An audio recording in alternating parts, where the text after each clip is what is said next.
এই এই নিশা একটু বুঝে নে এটা দেখ মিলি এখানে বলছে একটি বাহুর দৈর্ঘ্য 6.2 সেন্টিমিটার এবং ওই বাহু সংলগ্ন কোণ দুটির পরিমাপ 50 ও 75 ডিগ্রি। তাহলে 75 ডিগ্রি। তাহলে যে কোনো আঁকা আঁকতে গেলে আঁকার আগে আমাদের ডেমো রাখতে হবে, ঠিক আছে? একদম ডেমো রাখবো কী করে, দেখ এখানে বলেছে দেখ বাবা, একটা বাহুর দৈর্ঘ্য 6.2 সেমি, ঠিক আছে, এবং ওই বাহু সংলগ্ন কোণ দুটির পরিমাপ, তাহলে একটা বাহুর দৈর্ঘ্য 6.2 সেমি, আর এই বাহু সংলগ্ন যে দুটো কোণ হবে, একটা হবে কত 50 ডিগ্রি আর একটা হবে কত 75 ডিগ্রি, ঠিক আছে? এই দুটো পথ দিয়ে এটা জুড়ে যাবে, দিলে ত্রিভুজ হয়ে যাবে। ত্রিভুজটা করে নিতে পারলে আমাদের অন্তর্বৃত্তর প্রত্যেকের ফর্মুলা কি সেম, মেন ডিফারেন্স হলো ত্রিভুজের ক্ষেত্রে, ঠিক আছে? তাহলে আমি এখানে প্রথমে 6.2 এঁকে নিয়েছি, তারপরে চাঁদা বসিয়ে পরিষ্কারভাবে যদি বলি চাঁদা বসিয়ে আমরা 50 এখানে এঁকে নিয়েছি, তারপর আবার এখানে 75 এঁকে নিয়েছি, এটার বোঝাবার মতো কিছু নেই। এবার আমাদের যে মেন আঁকা হবে, এই মেন আঁকাতে কিন্তু 50 আর 75 মানে চাঁদা বসিয়ে আঁকতে পারবো না, তখন পুরোপুরি আমাদের ইউজ করতে হবে পেন্সিল, স্কেল আর কম্পাস, এগুলো ছাড়া আমরা ইউজ করতে পারবো না।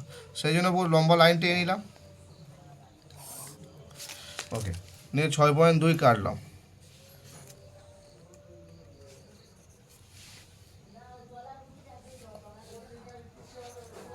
হলো এটা 6.2 বুঝে নে। তাহলে আমাদের এবার এই 50টা এখানে তুলবো কী করে, এটাই মেন বোঝার জিনিস, যেটা আমাদের দরকার বোঝার, যে এই 50টা এখানে উঠবে কী করে।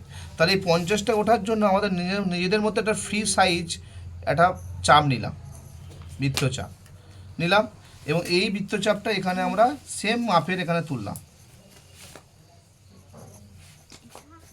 হলো। এবার এই দুটি বৃত্তচাপের মধ্যে, এই দুটি লাইনের মধ্যে যে ডিস্টেন্স, সেটাই তো 50 ডিগ্রি, এই দুটো লাইনের ডিস্টেন্স তো 50 ডিগ্রি, তাহলে এই দুটো লাইনের ডিস্টেন্সটা বার করবো,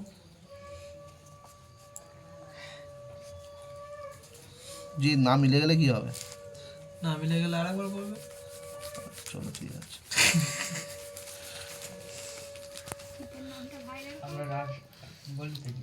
আমি এমনি ভাইরাল লোক। আয় তাহলে দেখে নাও, তাহলে এই 50 তুলে নিলাম, ঠিক আছে। এবার আমাদের একটা এখানে একটা শর্টকাট নিয়ম বার করবো, কী নিয়ম, যেটা আমাদের পরীক্ষার সময় ভুল হবে, এখানে একটা চাঁদা বসাবো, কী বসাবো, চাঁদা, চাঁদাটা বসিয়ে নেবো এখানে, চাঁদাটা এখানে বসিয়ে নিয়ে লাগবে না, চাঁদাটা বসিয়ে নিয়ে নিজেদের মতো করে একটা 50-এর মাপ নিয়ে নেবো, ঠিক আছে, ভালো করে শোনো, নিজেদের মতো করে 50-এর মাপ নিয়ে নিলাম। তাহলে আমরা এটুকুনি জানি এটাও 50, এটাও কি 50, তাহলে এটা ভুল হওয়ার সম্ভাবনা থাকবে না। তেমনই ভাবে আমরা 75টা তুলব, নিজেদের মতো একটা বৃত্তচাপ নিলাম, এই বৃত্তচাপটা এখানে বসালাম, এই নিলাম, ঠিক আছে। এবার এই দুটো লাইনের মধ্যে যে দূরত্ব,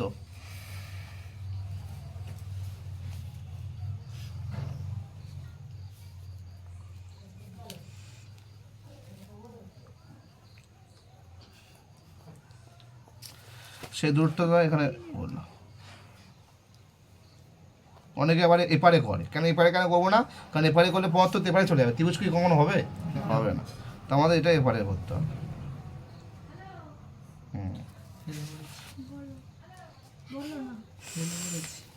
তো দেখো এখানে চাঁদা বসিয়ে আমরা একটা 75 রেখে দিলাম, তাদের নিজেদের বুঝতে সুবিধা। দেখো 75 কীভাবে নিলাম বুঝতে পারছো, 0 থেকে শুরু করে 70, 70-এর পরে 5 বার 75, ঠিক আছে। এবার আর কিচ্ছু করবো না, শুধুমাত্র এই পয়েন্টটাকে এক জায়গায় করে নিয়ে সুন্দর করে আমরা লাইনগুলো টেনে নেবো, ঠিক আছে।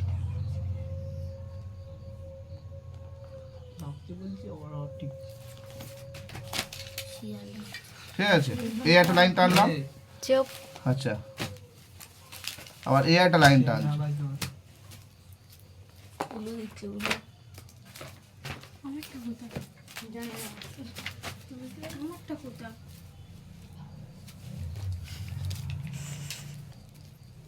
আমি নয় দেখছিস কেন, ঠিক আছে। এই চলে গেছে মিলি, আমার নামে দোষ দিই না,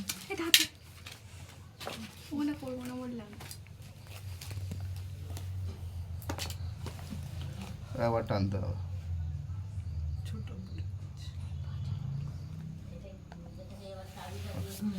এই যে ত্রিভুজ হয়ে গেল, ত্রিভুজ হয়ে যাওয়ার পরে বাদ বাকি প্রসেস সেম প্রসেসে আমি অন্তর্বৃত্ত পরিবৃত্ত করবো, জাস্ট এটাকে এরকম বাম দিলাম একটা নিজের মতো করে ফ্রি সাইজ, এই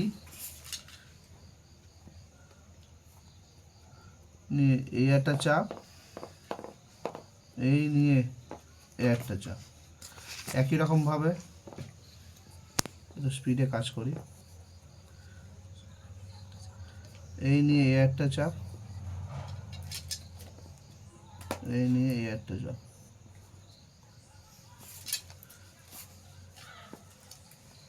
এই একটা চাপ চলে আসে।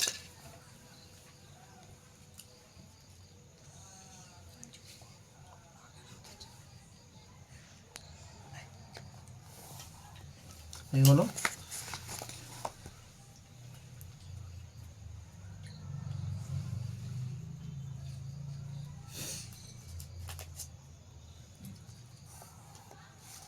এই হলো।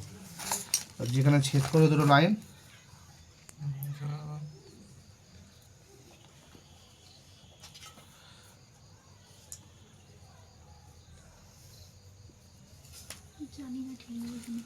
এই নিলাম, এটা নিজের মতো করে লাইনের পর দাগ টানলাম, নিয়ে মিডিল পয়েন্টটা বার করার জন্য এই এপার দিয়ে একটা চাপ, এপার দিয়ে একটা চাপ,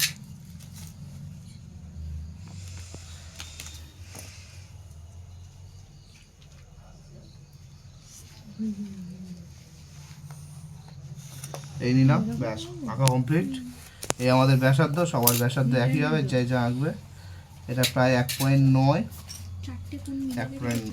1.9। এবার দেখো, এবার এইটাকে এরকম বসাবো, এই বসিয়ে চারদিকে দেখে নেবো যে ঠিক হচ্ছে কিনা, আগে দেখে নেবো, আগে এরকম দেখে নিলাম। চলো গল্প